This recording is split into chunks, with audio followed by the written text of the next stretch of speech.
Hello दोस्तों, इस video में हम जानेंगे टैली प्राइम से डायरेक्ट GSTR1 रिटर्न को फाइल करना। कैसे टैली प्राइम से GSTR1 के डेटा को GST पोर्टल पर अपलोड करना है, फिर टैली से ही कैसे रिटर्न को फाइल करना है। क्योंकि अब आपको GST रिटर्न फाइल करने के लिए GST पोर्टल पर जाने की जरूरत नहीं पड़ेगी। टैली और GST ने आपस में इतनी गहरी दोस्ती कर ली है, जिससे रिटर्न को फाइल करना बहुत ही आसान हो चुका है। साथ ही साथ लेजर क्रिएट करना, रिटर्न डाउनलोड करना और टू वे रिकंसिलेशन करना और भी कई सारी चीजें हैं जो आप डायरेक्ट टैली से ही कर सकते हो। और टैली से GSTR1 रिटर्न को फाइल करने का प्रोसेस इस वीडियो में हम समझ लेते हैं। तो GSTR1 रिटर्न फाइल करने के लिए सबसे पहले तो आपको टैली को ओपन कर लेना है।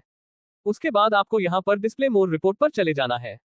उसके बाद आपको यहाँ स्टैट्यूटरी रिपोर्ट पर आ जाना है। अब आपको GST रिपोर्ट का ऑप्शन दिखेगा, इस पे आपको एंटर कर देना। यहाँ पर GSTR1 पर जाना और एंटर कर देना। अब आपके सामने यहाँ पर GSTR1 ओपन हो जाएगी और सबसे पहले आपको यहाँ पर जो काम करना है, पीरियड सिलेक्ट करना है। तो पीरियड यहाँ पर मैं फरवरी का कर लेता हूँ, क्योंकि मुझे यहाँ पर फरवरी की रिटर्न फाइल करनी है। अब मेरी जो रिटर्न आ गई है वो फरवरी की यहाँ पर आ चुकी है।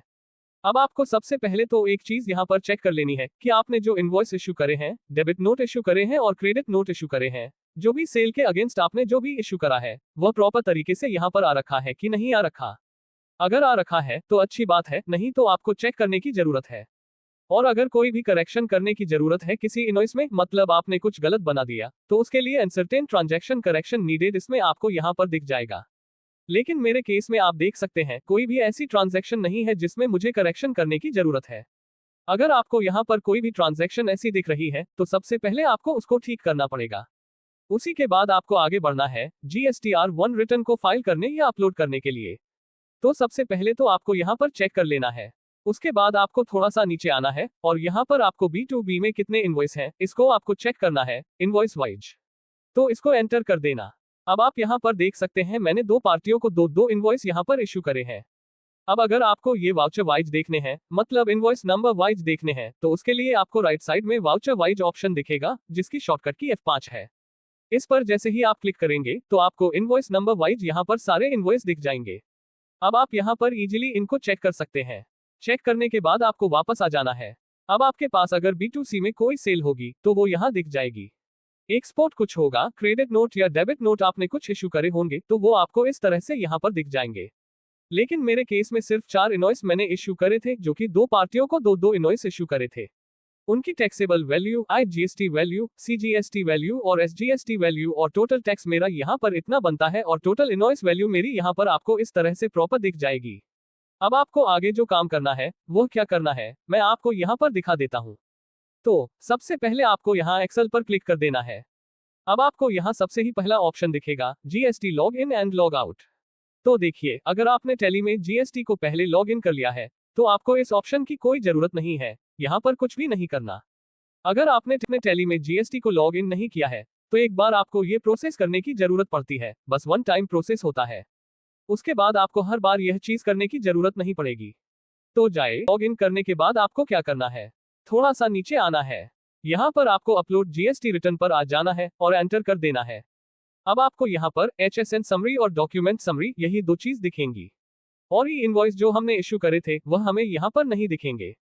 तो उसके लिए आपको क्या करना है, यहाँ राइट साइड में आपको बेसिक और वैल्यू का ऑप्शन दिखेगा, इस पर आपको क्लिक कर देना है। और जो सेकंड ऑप्शन है include invoice with IRN submission, इस पे आपको क्लिक करना है और एंटर करके इसको यस कर लेना है। मतलब यहाँ पर जितने भी ऑप्शन हैं आपको सारे के सारे ऑप्शन को यस करके रखना है। और कई लोगों की यहाँ पर शिकायत भी रहती है कि उनको HSN समरी GSTR1 में नहीं दिखाई दे रही टैली के अंदर। तो उसके लिए आपको क्या करना होगा, इस ऑप्शन को यस करना पड़ेगा। तो आपको चेक कर लेना है कि यहाँ पे सारे के सारे ऑप्शन आपके यस हैं कि नहीं। यस करने के बाद इसको कंट्रोल A कर देना। अब आप यहाँ पर देख सकते हैं मेरे इनवॉइस और HSN समरी और डॉक्यूमेंट समरी सारी चीजें यहाँ पे आ चुकी हैं। अगर आपको HSN समरी को डिटेल में देखना है तो इस पर कर्सर को ले आना और एंटर कर देना। और अब आप यहाँ पे देख सकते हैं मैंने एक ही HSN के अंदर ये सारी सेल करी हुई है। उसके बाद अगर डॉक्यूमेंट समरी देखनी है तो एंटर करना और इसके अंदर आप आ जाओगे। मैंने टोटल 4 इनवॉइस इशू करे हैं, इस नंबर से इस नंबर तक। यहाँ पे आपको सारी डिटेल देखने को मिल जाएगी। तो हमें यहाँ पे GSTR1 रिटर्न को अपलोड करने के लिए सबसे पहले क्या करना है, सेंड ऑनलाइन का ऑप्शन दिखेगा, इस पे आपको क्लिक कर देना है। यहाँ पे ये मैसेज आएगा, इसको आपको यस कर देना है। यस करते ही ये थोड़ा सा टाइम लेगा और आपकी GSTR1 रिटर्न अपलोड हो जाएगी। यहाँ पे आपको इन्फॉर्मेशन के अंदर upload is successful for Gujarat registration February month, इस तरह से मैसेज भी आ जाएगा। अब आपको क्या करना है, एंटर कर देना है, मतलब कोई भी की यहाँ पे प्रेस कर देनी है। अब हमें वापस आ जाना है एस्केप से। अब हमें यहाँ पे ज्यादा कुछ नहीं करना, हमारी रिटर्न यहाँ पे सबमिट हो चुकी है। लेकिन अगर हमें चेक करना है, अगर आप यहाँ पे फर्स्ट टाइम या सेकंड टाइम ये चीज कर रहे हो, तो आपको एक बार पोर्टल पे जाके जरूर चेक कर लेना चाहिए कि आपका ये डेटा जो है वह अपलोड हुआ है कि नहीं हुआ। तो उससे क्या होगा कि क्रॉस वेरीफाई हो जाएगा, आपको कोई डाउट नहीं रहेगा। और अगर आपको फिर भी कुछ लगता है कि GSTR1 रिटर्न आपसे गलत फाइल हो गई है, तो आपके पास एक और ऑप्शन होता है कि GSTR1A में आप उसको अमेंड कर सकते हो, जो भी आपसे गलती हुई है। उसके लिए भी अगर आपको कोई वीडियो चाहिए तो मैं आपको GSTR1A में कैसे अमेंड करते हैं उसके लिए भी वीडियो अलग बना दूंगा। तो हमने यहाँ पे रिटर्न को अपलोड तो कर दिया, अब हमें उसको सबमिट करना है। तो सबमिट करने के लिए फिर से हम एक्सचेंज पे जाएंगे और यहाँ पे हमें एक ऑप्शन दिखेगा फाइल GSTR1, इस पे आपको क्लिक कर देना है। और क्लिक करते ही आपको वह सारी चीजें यहाँ पे दिख जाएंगी जो आपने अभी अभी अपलोड करी है। अब करना क्या है, इसको सेंड पे क्लिक करना है। सेंड पे जैसे ही क्लिक करेंगे तो आपकी यहाँ पे GSTR1 रिटर्न की समरी जो है वह यहाँ पे जनरेट हो जाएगी।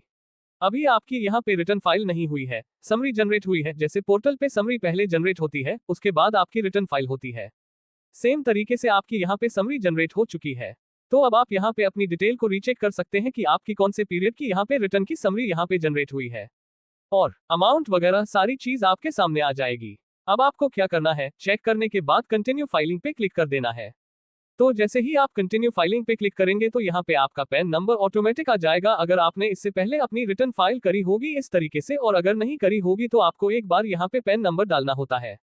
उसके बाद यहाँ पे हो जाएगा, आपको हर बार डालने की जरूरत नहीं पड़ेगी। तो मेरा यहाँ पे ऑटोमेटिक सेव था इसलिए ऑटोमेटिक आ गया। अब मैं इसको एंटर कर देता हूँ, यहाँ पे इसको एक्सेप्ट करा देना। अब आपको यहाँ पे OTP जाएगा आपके मोबाइल नंबर और आपकी रजिस्टर ईमेल आईडी पे, तो उनमें से कोई भी OTP लेना और यहाँ पे आपको उसको डाल देना है। OTP को डालने के बाद एंटर कर देना और एक बार फिर से एंटर कर देना। अब आप यहाँ पर देख सकते हैं GSTR1 return filing is successful, मतलब आपकी GSTR1 रिटर्न फाइल हो चुकी है। अब आपको एक बार पोर्टल पे जाके चेक कर सकते हैं कि आपकी रिटर्न सबमिट हुई है कि नहीं हुई। तो दोस्तों इस तरीके से आप GSTR1, अगर आपको यह वीडियो अच्छी लगी हो तो वीडियो को लाइक कर देना और हमारे चैनल को भी सब्सक्राइब कर लेना।